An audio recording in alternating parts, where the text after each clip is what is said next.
Danuphyu, 1825.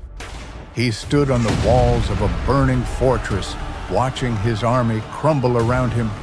Cannons thundered, smoke filled the air, yet he refused to run, even when he knew death was only moments away.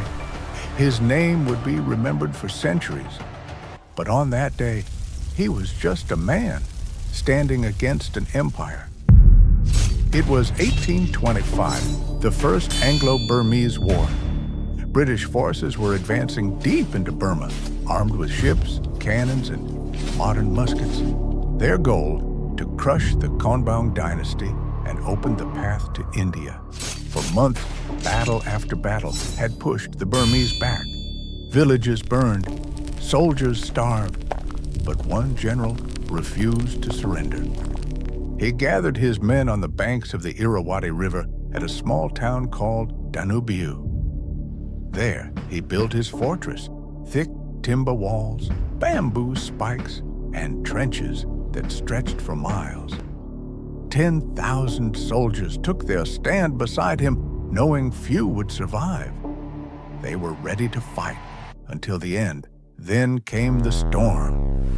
British gunboats appeared on the river, their cannons aimed at the Burmese defenses. At dawn, the bombardment began. Shells tore through the walls. The ground shook for days. And yet, inside the fortress, the defenders held because their commander never wavered. He moved among the men, fearless under fire, shouting orders through the smoke. Then, one morning, fate struck. A single shell fired from across the river flew over the wall and landed near the commander's post. The explosion tore through the air.